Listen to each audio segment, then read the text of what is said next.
So here's my argument for the evening, that one, the progressive political project has a substantive future, and not just here in the United Kingdom, not just in the Commonwealth of Australia, not just in the Anglosphere, not just in the wider West, but across the world. And in large part because the ideas and the ideals we represent are good and continuing. But secondly, progressive values in themselves, which are about the betterment of humankind, and, more recently, the sustainability of the planet, are inherently good ideals. They are animating ideals, and not just for 100 years ago, but frankly for the 100 years ahead as well. But thirdly, I'd argue that the alternative set of values represented by conservatives, but prospectively also conservative populists, are not only philosophically nebulous, that is, what's conservatism seeking us to return to, other than a mythical, ill-defined, halcyon past? But often these conservative values become masking devices for something little more elevated than naked individual greed. And four, what I want to argue is that the urgency of the progressive political project now is more acute than, frankly, at any time since the end of the Cold War. We see the fracturing of our societies, we see also the faltering of our economies, but we also see the urgency for the preservation of the planet, and we also see now the urgency for an approach to international relations as we see not just the dismemberment of Europe, but more broadly between the United States and China, the slow, steady entry into a second Cold War. In other words, the cogency and the relevance of the progressive political project is more acute now than we've seen for the last 30 years. And my final argument to you this evening is that on the future of progressive politics, the ideals are fine. The values are good and continuing. The policy project itself, both domestic and international, is well advanced.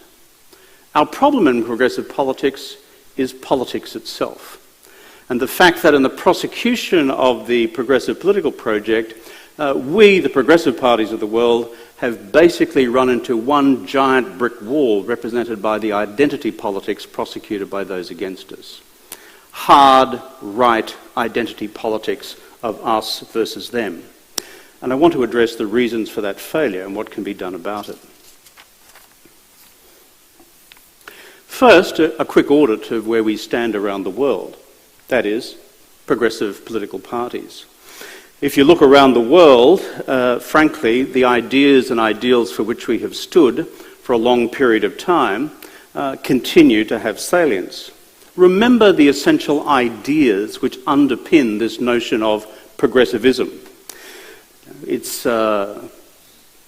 from collective slavery to individual freedom, from monarchy to democracy, from class rigidity to individual opportunity, from poverty to prosperity, from radical inequality to collective solidarity, from things like gender inequality to gender equality, from marriage inequality to marriage equality, from environmental abuse to concepts of sustainability, from war as the natural condition of humankind, that is what states and nations did with each other, to a view that we can do a lot better than that. So in other words, the idea, the inherent definition of progressive ideals has genuine, real historical resonance. We have advanced from those things to those other destinations. There has been measurable empirical progress. Coming in here this evening, I saw a photograph above the door there of an early debate here at the Cambridge Union, which has a woman standing at the debating table. I assume, but I don't know the history of the photograph, that she was probably the first woman to do so. Now we're greeted this evening by Rachel, the President of the Union. That's progress. That's measurable. But in the history of these things, if you've seen as it's evolved over the century, What Conservatives said about each one of these changes I referred to, right back to the origins of the slavery debate, to the present more contemporary debates about marriage equality, is the Conservative political project has largely said too difficult, too hard, impossible, undesirable, too expensive, or against the natural order of things, whatever that happens to be. Whereas we have had the idea and the ideal that you can engage in the genuine emancipation of humankind and of individual human beings in pursuit of what we call freedom. So my core argument tonight is that this is not just a lovely sounding term, progressivism or progressive politics. It actually has genuine historical resonance from where many of us have travelled as countries, as cultures, as civilizations over the last 100 years. On the question of how we are going with this project around the world, if we are to be frank about it, the current progressive political project fares badly. In the United States, we have Trump's America. How many Americans are here with us this evening? Good. Own up to your national responsibilities. In the United Kingdom, you have Boris the Great. And we have a Labour Party in disarray, just as the Democrats in the United States seem to me to be in disarray. In Australia, we've had the recent re-election of the Conservatives under Morrison, and my own party, the Labour Party, engaged in bewildered self-analysis as to why all that occurred.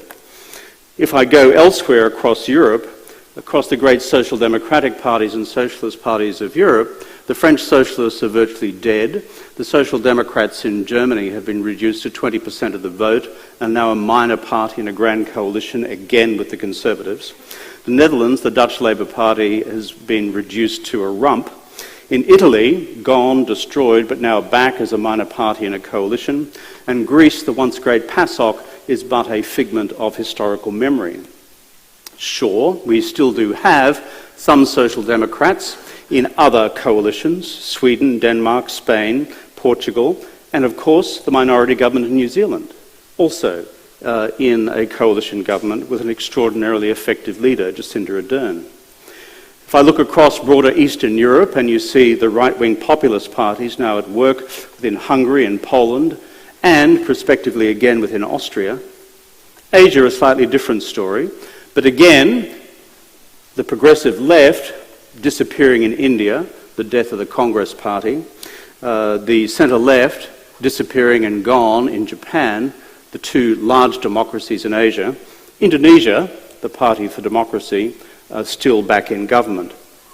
But my overall presentation to you is, without taking into account the particular anomalies of both France and Canada, and we'll see what happens in the Canadian election, is that the overall state politically of the global progressive political project is one which is in considerable disarray. So the question I wanted to pose this evening is, why is it so? What has happened if these ideals and ideas of progressive politics sound so good, inherently are so good, and have been enduring for the better part of a century or a century plus, and have produced such measurable change, to which most people would say change for the better, yea and amen, then why is the project coming unstuck? If we look at the literature on this, it tends to advance three sets of reasons. One is what we call the politics of economic insecurity. The second is the politics of cultural insecurity. And the third is a decline, some would say a collapse, in generic trust in government. And combined, it argues that these factors cause not only a drift from the centre-left to the centre-right, but more broadly from the centre-right, pushing it further to the far right and into the arms of the populist right. See the untidy coalition of convenience and the politics of this country between the Conservative Party and the Brexit Party, or what was once UKIP. Let's look at these each in turn in the time we have remaining this evening. Economic insecurity, if you look at the literature on this, it breaks down into what happens with income inequality. Does that of itself cause people to abandon the progressive project because it's been seen to be ineffective and simply head to the right or to the populist extremes? Well, the literature is unclear on that. If you look at voting patterns and survey examples, that correlation is not entirely clean or clear. What is cleaner and clearer, however, is the correlation with unemployment. Where unemployment is intense, in fact, the movement away from both mainstream parties to the populist extreme is at its most acute.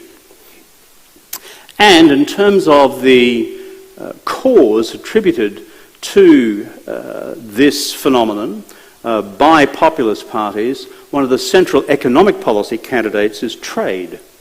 Where you have trade, where you have free trade, and where you have open markets, and then you see populists say, the reason why you are unemployed or your region is doing badly is because of all those evil people over there engaging in free trade, advantaging who? Foreigners. Watch Trump's political script throughout the 2016 election. That, in fact, was the narrative across the country. The data also suggests that when you look at the particular impact of the global financial crisis now a decade ago on parties of the centre-left who were incumbencies at the time, there was a general attribution of blame to those incumbencies for what actually was a failure of market economics in the regulation of financial markets in the United States.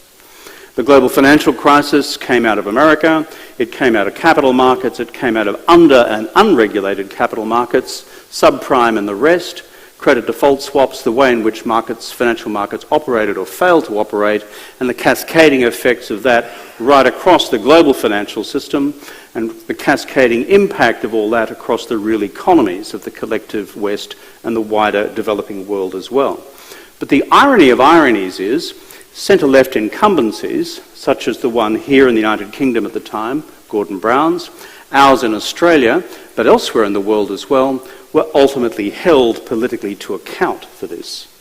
So in other words, capitalism unfettered, I should say, caused the crisis, and social democracy in its incumbency had to deal with the political consequences of it. That's the economic insecurity argument. Let's go to cultural insecurity, which is a much richer terrain in this discussion, because beyond the question or the objective fact of whether I am better off or worse off financially than I was before, whether I'm employed or unemployed before, appeals to my sense of cultural identity and my worth as a person or as a group, in fact, constitute the richest and most dangerous grounds of the current political discourse. For example, when I look at the politics prosecuted by both the populist right and the centre and far right, it tends to have these characteristics. It is the challenge of ethnicity, us versus them. It's the challenge of feminism, men versus women. Have you looked at a Trump rally and how many angry white men there are in those rallies? The challenge of sexuality, straights versus gays. The challenge of religion versus secularism. The challenge of how do we deal with Christianity versus Islam. The challenge of our nation versus their nation. The challenge of tradition versus modernity. So, my friends, if you happen to be a secular gay Muslim feminist from Brussels, you're in a bucket load of trouble. Because you tick all the boxes. Well, most of them anyway.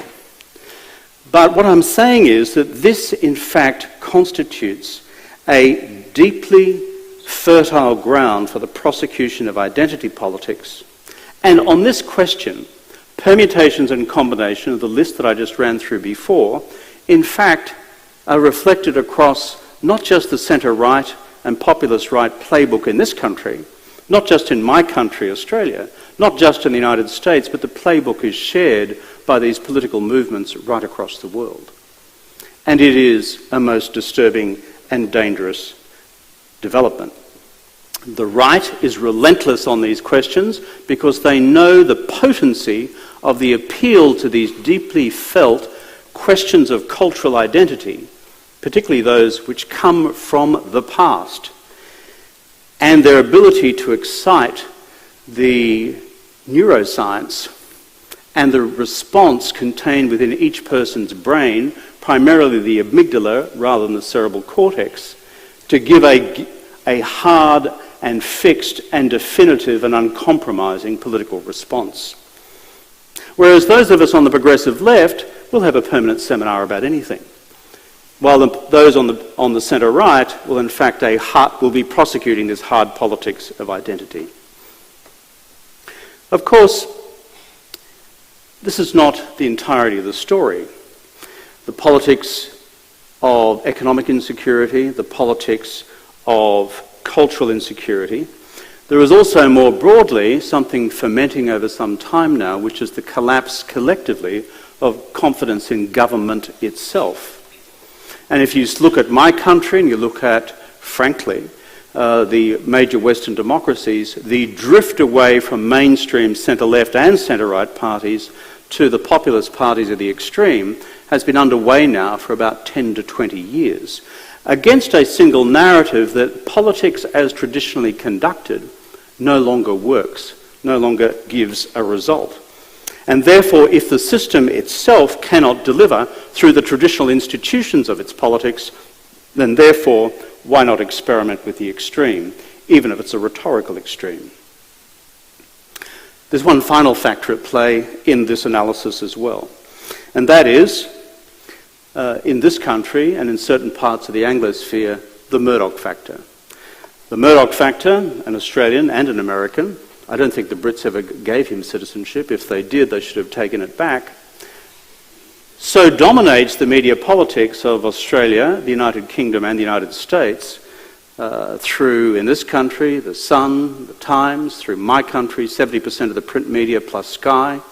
In the United States, everything from the Wall Street Journal down to Fox Television, that all that I have referred to just now in terms of the identity politics of culture, the politics of economic insecurity, and the protest against government's ineffectiveness has gone through the echo chamber and the megaphone of the Murdoch media empire for reasons of ideology, and I would suggest ultimate corporate and individual greed. So then, if that is so, then what is the consequence and what then should we be doing about it? My fear is if this is left unaddressed, it begins to trend in a particular direction over time. Leave aside those of us who are committed progressives and who believe in the inherent validity of progressive politics, both for the historical, ideational and ethical reasons I described before. Leave aside whether you happen to be either an habitual or committed conservative. Where I fear this drifts to over time is the delegitimization of politics itself as currently practiced, and in fact creating the grounds for the gradual emergence of a form of new authoritarianism. If you study the literature, and I draw your attention to an Australian academic who publishes extensively in the United States, Dr. Karen Stenner, who for 15 years now has been tracking through sociological research and market research the emergence of this new authoritarianism, it becomes a very disturbing prospect indeed. Stenner's work is important because it fuses not only what's going on with political, economic and social change and the structure of politics on the one hand, with the active deployment of these key symbols and linguistic items in the neuroscience of politics to induce particular political behaviours on the other. Key phrases which then have an enormous effect on political behaviour. For example, when I see key phrases used in this debate on Brexit, such as the Surrender Act, what does that invoke? It invokes an idea that, no, it's not just a reasoned opposition to the idea of Brexit without a negotiated outcome with the Europeans. It invites instead an idea that you're either a patriot defending these sceptred isles against all those foreigners over there, unless you are a traitor endorsing the Surrender Act, otherwise called the Ben Act of the British Parliament, as enacted most recently. And so we see behaviours emerge from that.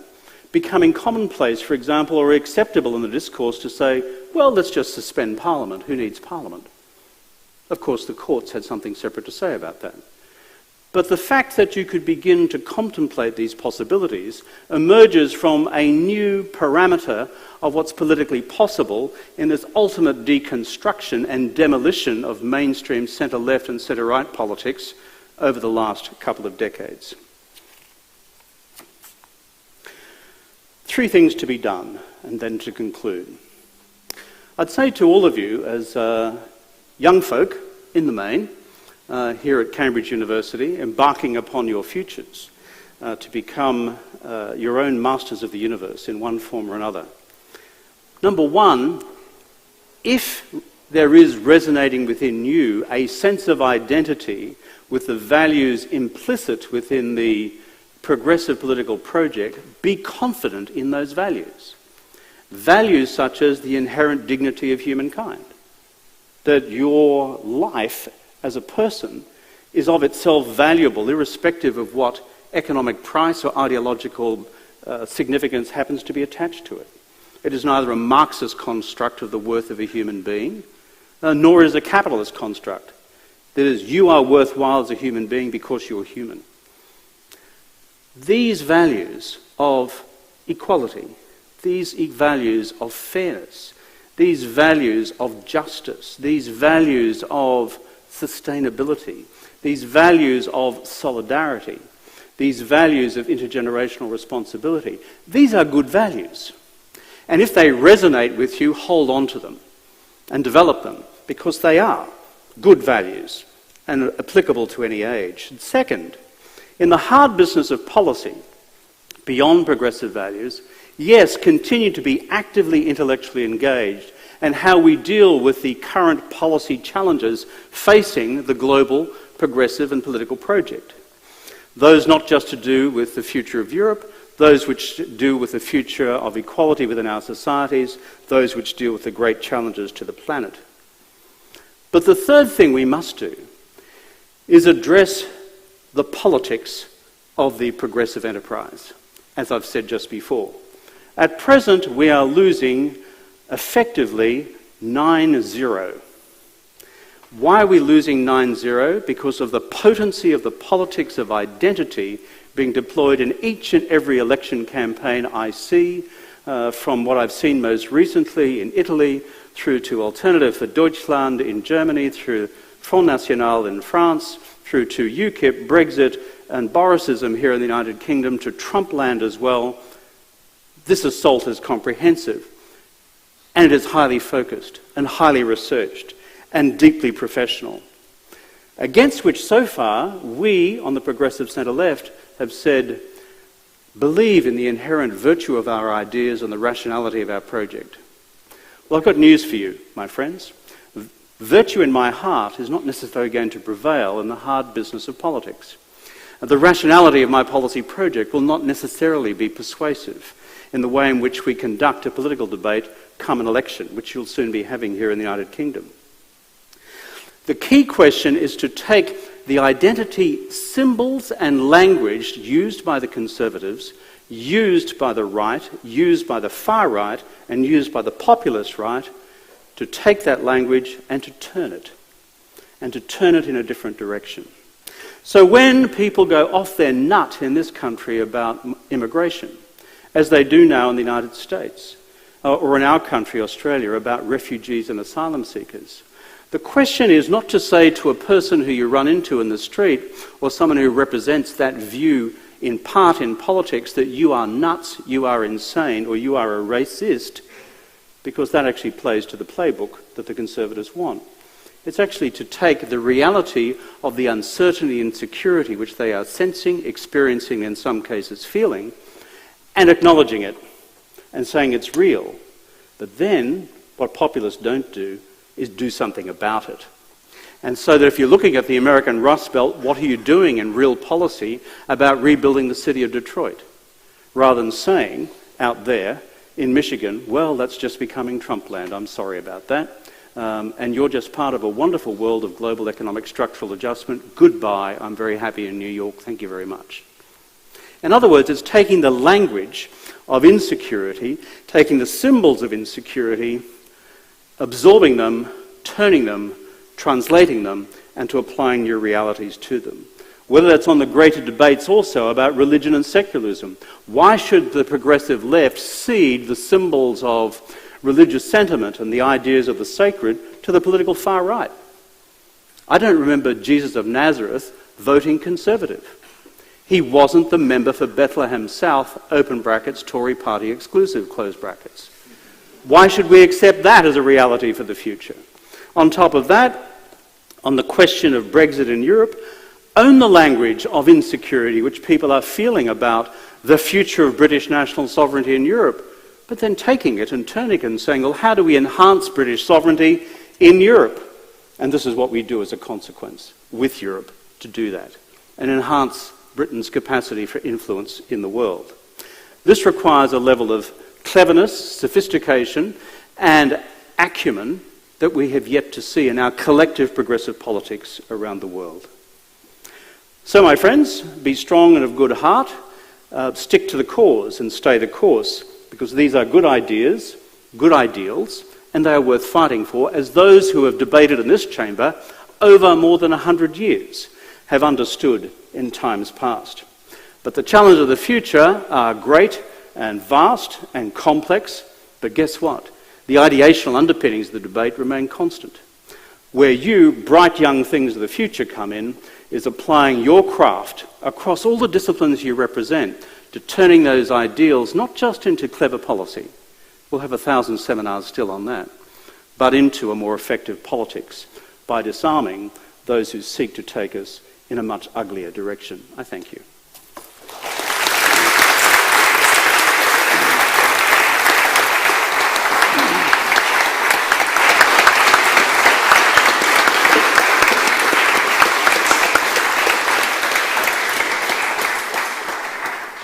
Well, Kevin, thank you for a very rich set of ideas. I'm going to start out with a few questions before we take questions from the floor, so there will be time for you to ask some questions. I'm sure there are lots of questions out there. And since you've come to an academic institution, Kevin, we like to start with definitions. I've worked that out. So I'd like to ask you, actually, how do you define this progressive project? Is it a matter of identity? Is it a matter of values? Is it a matter of interests? Is it a matter of politics? On the question of the definition of progressivism, before I came to give this lecture, I thought I'd go to a high academic authority. So I went to Wikipedia. I'm sure none of you, as students now at Cambridge, would ever think of going to Wikipedia, but those of us who are lesser beings are required to do so. But it's interesting when you actually look at the basic wiki definition of progressivism. There is the idea of progress and human progress is first philosophically articulated by Kant. And so when you look at the origins of Kantian idealism, Kant expounds the notion that we can progress the human condition from here to there against a matrix of freedom when he was working on this project at Königsberg more than 200 years ago. And so that brings us to the actual essence of the project itself, hence the list of examples I sought to give in my formal remarks, that it is moving from one level of non-emancipation to a level of greater emancipation across the breadth of the human condition. Slavery, of course, was the most easy example to give. The most current example, of course, would be the question of marriage equality. And so I think, therefore, the idea that you can improve the human condition against a measure of freedom is not only philosophically and rationally valid, it's empirically measurable. And therefore the politics of progressivism, reflected first through, let's call it British liberalism in the 19th century, and then taken over by the forces of social democracy and Labour parties around the world in the late 19th century, early 20th century, has been the vehicle through which that is done. So I think as a definitional project, it's robust, and infinitely more robust than a conservative appeal to nostalgia. What's the conservative nostrum? Don't change anything until you absolutely need to. Well, what does that say? How do we know when you need to? What's the criterion that you apply to that banal proposition? Because when I look at Conservatives, they've opposed every single attempt to improve working conditions for working people. Occupational health and safety, workers' compensation, things like accident prevention in the workplace, the working wage, the minimum wage. Well, each of these was opposed by Conservatives. And they only came about because organised progressives caused it to be thus. Okay, very, very good. So I think you've passed that one. Is this where I confess I'm a DPhil student, by the way? I actually am, but at a different place. Well, everyone makes mistakes. that in this place dare not speak its name. So I like just one more definition. We use the word popularism all the time now. You used it a few times. What's the definition of populism? This is trickier, because when you say at one level that politicians, and I've been one, should refrain from response to popular sentiment. Well, I've not seen that in political history since the days of the Roman Republic. It's kind of been around for a while, but here's the difference. Populism, as I see it, is to take the deep echoes of basic race-based sentiment to argue for a form of politics which excludes others while offering no substantive solution to the material conditions of the human family. In other words, it's a negative rhetorical act based on race and exclusion. And I think that would fit the definitions of Le Front, it would fit the definitions of AfD in Germany, it would fit the definition of UKIP here in the United Kingdom, and it fits the definition of that group of, let's call them freedom parties and people's parties that you see across Europe as well. And our own country, Australia, the One Nation Party. So that picture's quite worrying. You've painted some other aspects of the picture that are worrying. You mentioned that the result of that is that the mainstream parties here in the UK, and it's true in a lot of other countries, are losing share. Why do you think they're losing share, and why have they not come up with an effective response? Look, to be fair to the mainstream political parties, in partial measure, they're all confronting the day-to-day politics of, let's call it, the globalisation of the economy. What's that about? When you stand for national elected office, you go to the people and say, about problem X on the economy, I will do Y. And you can measure me with results Z or Z plus 1. That's kind of the logic of it. That's when you actually had 100% of the policy tools at your disposal in something which once was called a national economy.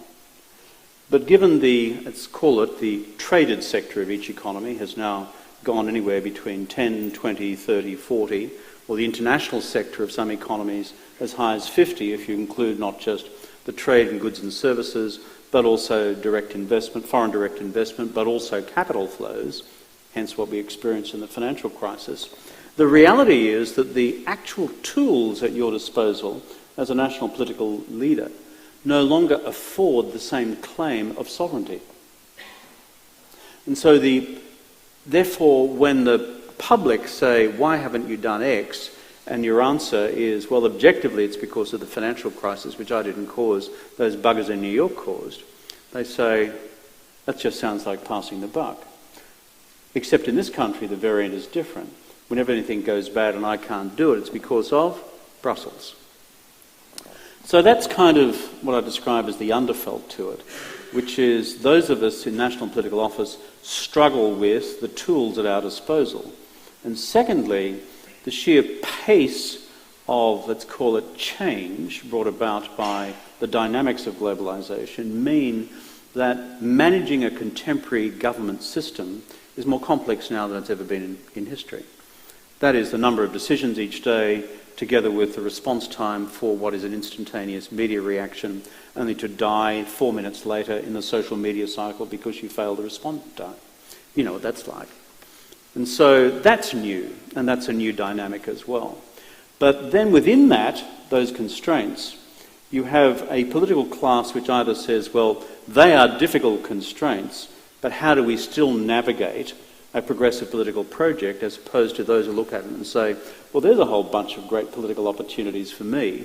I can now use those dynamics to blame them for A, being ineffective, or B, blame them, the foreigners, for the fact that I can no longer do X domestically. So, given that the toolbox has got less tools in it, the tools are becoming blunter, how do you think one should pursue this progressive political project? I believe it lies primarily in, as I said in my remarks before, Peter, the politics of the progressive movement and the politics of our national systems more generally. And what do I mean by politics here? Politics is primarily conducted through language.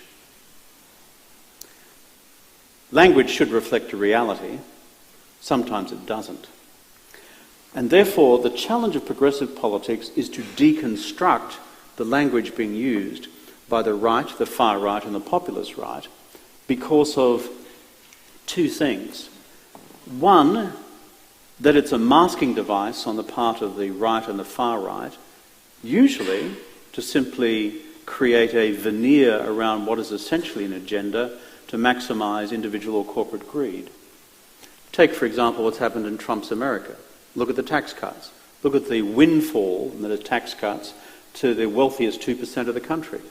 They're not debated, however, in the United States. Rarely. What's debated every day is the wall in Mexico. What's debated every day in the United States is Trump railing against one group of foreigners after another. As we move from Trump's use of identity politics to the progressive left's response to it to say, how shocking. I'm outraged, as opposed to saying, how do we deconstruct that? What is he actually saying that, and why is he saying it? And is he actually contributing materially to the solution of the problem that he's talking about? So when I say about deconstructing the language and taking the symbols and the formality of the phrases, like surrender act here, and saying, well, what is actually that about? If it's about national sovereignty, then there's a different way in which we can pursue and maximise Britain's national sovereignty. And are you saying, Mr. Johnson, that because I don't support a no-deal Brexit, that I'm a traitor? Is that what you're saying? In other words, you flip it into its reverse. So I think it is being, frankly, as down and dirty as the other mob in flipping it around and actually confronting the users of identity politics with the reality of what they're doing and the masking devices which are being employed. So fight fire with fire. Absolutely. Rather than, as our natural predisposition as good cerebral people of the progressive centre-left, is to have a permanent seminar about everything, while the hard right simply win using this potent box of hate. So, last question from me. Why should young people sign up to this project? Have we made as much progress as we can? Now, this is an excellent question, Peter, because one of the things I was going to go to in my formal remarks, but I was conscious of the clock, was a critique of the future of the progressive political project is jobs all done. Thank you very much. No need for us anymore. In other words, if you look at where working people were 100 years ago compared with where they are today, against every manner of material benefit, whether it's real income levels, whether it's a universal healthcare system, or whether it's universal education, etc., or retirement incomes policy. These things were undreamt of 100 years ago, and they gave rise to the birth of the social democratic socialist movement, the parliamentary socialist movement, and Labour parties across the world 100 years ago. My argument is, however, that the progressive values which gave rise to that remain valid for the future because the policy domain still remains acute. And that is when you still have radical politics, the radical reality of ever-widening inequality in our countries, when you have as well this existential planetary challenge, when you have also the unresolved questions of gender, which has led to the spontaneous emergence of the Me Too movement. These things form the heart and soul of the continued application of progressive political ideals into the future. In other words, the terrain remains, the terrain is different, the ideational underpinnings of the debate remain constant. My last point, though, as to why I would say to this young audience to become seized and active into the future is this. You don't have to be Adam Smith to work out something, and having read The Theory of Moral Sentiments, Smith Volume 1, before he wrote The Wealth of Nations. Smith Volume 1 basically deduces what we've known about human nature and the history of humankind, that we as human beings are instinctively both self-regarding and other-regarding, that is the complete and full rendition of our human nature. Now, you'll have people on the far right who will say, well, that was Smith Volume 1. He got sensible with Smith Volume 2, The Wealth of Nations and the Theory of Price. Don't worry about all that. You're really intrinsically self-regarding. And if you interfere with that, or you interfere with price economics, then you'll bugger the lot. Now, all I'd say to this group of young people is that when I read Smith Volume 1 and Smith Volume 2, I'm a disciple of both, and that's how I ended up as being a social democrat, because I believe in price as a way in which you manage efficient and effective economies in the world, but I also believe in our other-regarding human natures, because if you reflect on your own condition, and there are many Chinese students here this evening, Confucius's great exposition of the story of the central government official who went to a distant province and saw a child falling down a well, and at that point, immediately and spontaneously went to rescue the child, not knowing anybody in the province, not knowing the family, not knowing the child, having no material stake in it at all, but as simply a natural response to his other-regardingness as a human being. Now, this is a universal tale. It's not culture-specific to the West. So therefore, when I appeal to people to support the progressive political project, it is one which says we are both self-regarding and other-regarding. You should be concerned about your own futures, but you should be concerned about her future too. And you know something? In your heart of hearts, you are. Well, let's see if you convinced our colleagues. Thank you. We'll take some questions.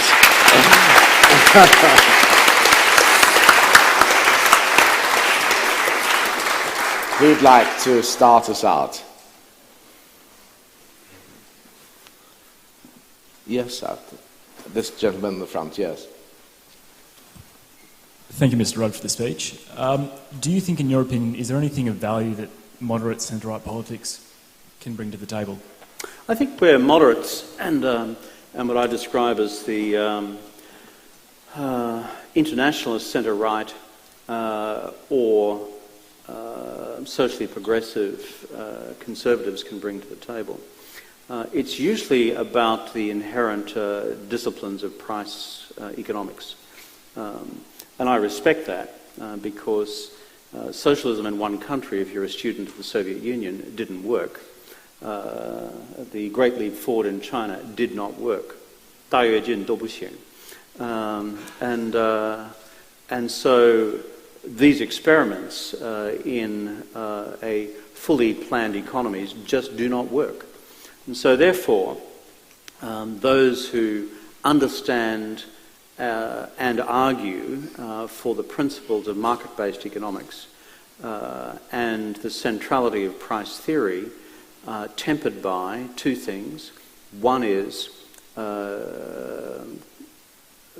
antitrust, and that is competitive neutrality in the economy, rather than the preferencing for monopoly. But two also, as Smith warned in Theory of Moral Sentiments, for the setting aside of public goods, which are universal. And Smith, writing more than 250 years ago, was writing about the public good of education as being something which could never submit itself to price.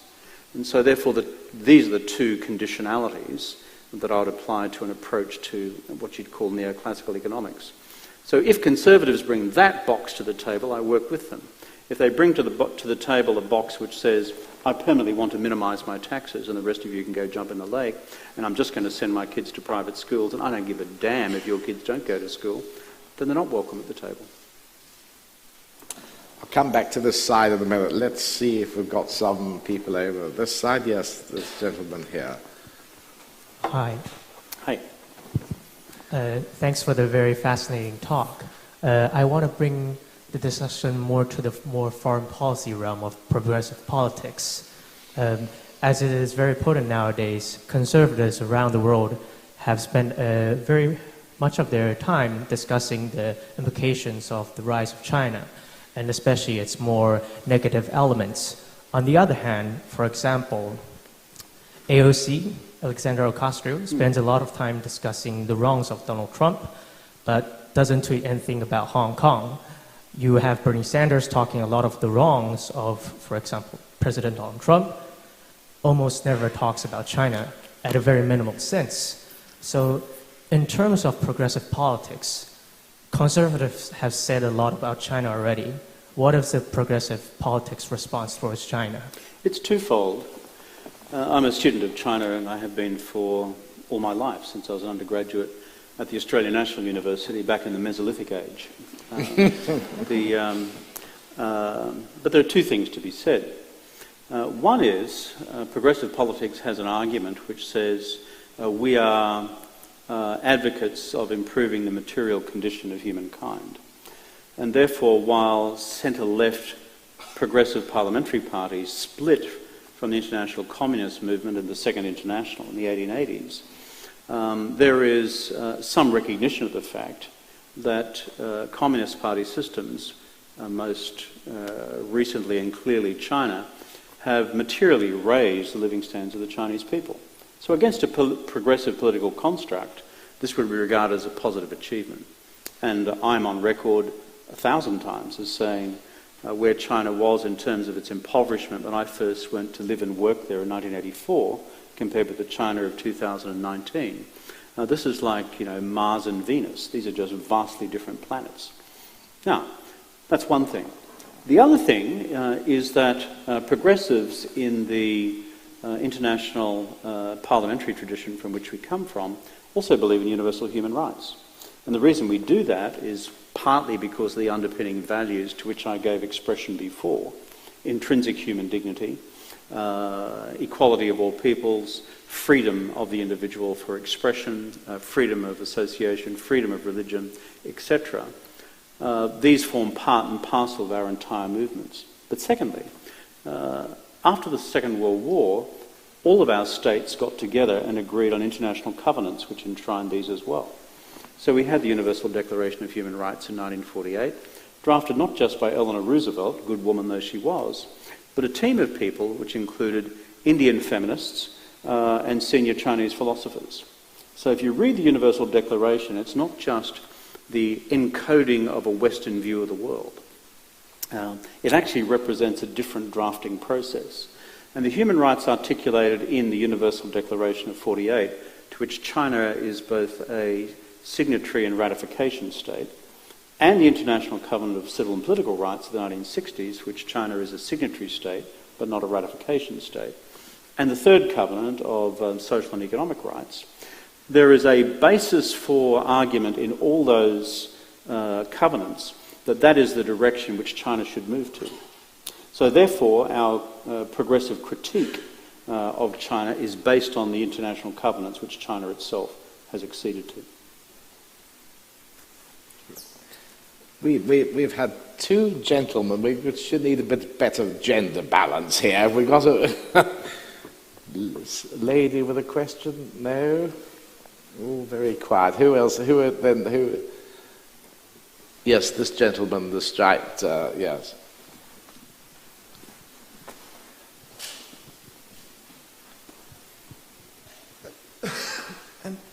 I was wondering what you made of the way that many figures in the Australian Liberal Party have sort of expressed support for Brexit, and what you thought of their stance, people like John Howard and Tony Abbott. Well, I mean, the Conservatives in Australia have long been members of what I describe as the landed hope and glory set. They play with battleships in the bathtub and they sing God Save the Queen in the evening before they go to bed. Well, whatever sets you off, I suppose that's great. But there is conservative nostalgiacs in my own country, like conservatives and populists in this country, have an intrinsic emotional attraction for the deep symbols of race, religion and identity. And so therefore, when I look at Howard, who I defeated in the 2007 election, who's a monarchist to his bootstraps, his instinctive response to the Brexit debate, like Abbott's response to the Brexit debate, is fantastic, the old team are back. Let's get rid of all those continentals and push them back the other side of the channel. It's as atavistic as that. And frankly, I regard it as ancient politics. But it's what they do. Now, I'm not a Brit, okay, at least for 8 generations, and prior to that I was just a British criminal. How many of the Australians here are ex-convicts, by the way? Can you put your hands up? Yeah.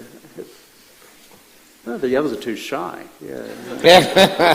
40% of our country are crims. So, and we're proud of it. But But I think, obviously I'm not a Brit, and I'm very careful about what I say in British politics, because it's a matter for the citizens of this country. So here's my hypothetical. If I was a Brit, I would be attracted to this argument. Britain, against the national sovereignty argument, is infinitely stronger in Europe than Britain is alone. And then I'd further say that Europe is infinitely stronger with Britain in it than Europe alone. And against those two propositions, most other things, in my view, are detail. And for me, it's passing strange that afforded the enormous opportunity of these sceptred isles being accepted with those folks across the Channel who you've been at war with for the last several hundred years is not a bad thing.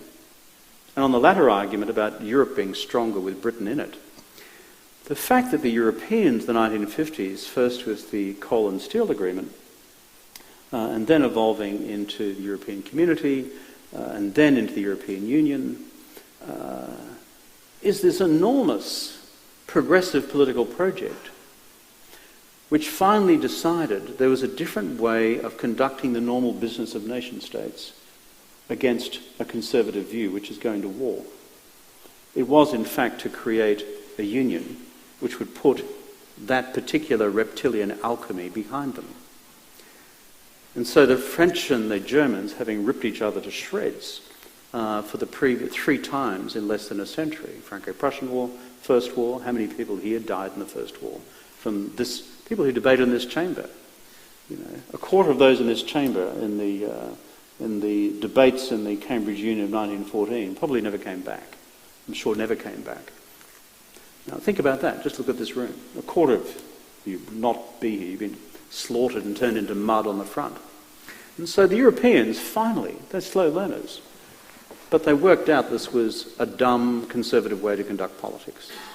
And so they came up with this project, which at its heart is a security project to avoid killing each other again, and to do so through a whole range of additional means in terms of progressive forms of economic union, eventually other forms of social union as well, but never political union. And so against that, I think, noble and progressive project, to be turbocharged by Britain's continued strength in it, would be the progressive view of the future. And I, for one, cannot understand why my fraternal party in this country, the British Labour Party, does not have an unequivocal position in support of Europe. I do not understand that. I just do not understand it. Yes, good.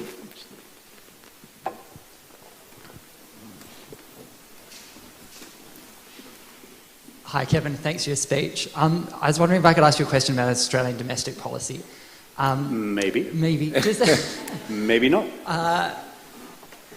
As long as it doesn't bore everyone else here, mate. Look, do you think the Australian Labor Party fundamentally knows why they lost the election to Scott Morrison? And do you think the report that started being leaked out that the party elders are currently doing and reviewing why they lost the election will actually be giving sort of the hard truths which you sort of spoke about actually fighting fire with fire? Or do you think like Anthony Albanese, who's the current opposition leader and current Australian Labor Party leader, is just going to sort of chuck it out the back and we're going to continue this last sort of 5 years of being sort of, unapologetic of the great reforms that you've spoken about?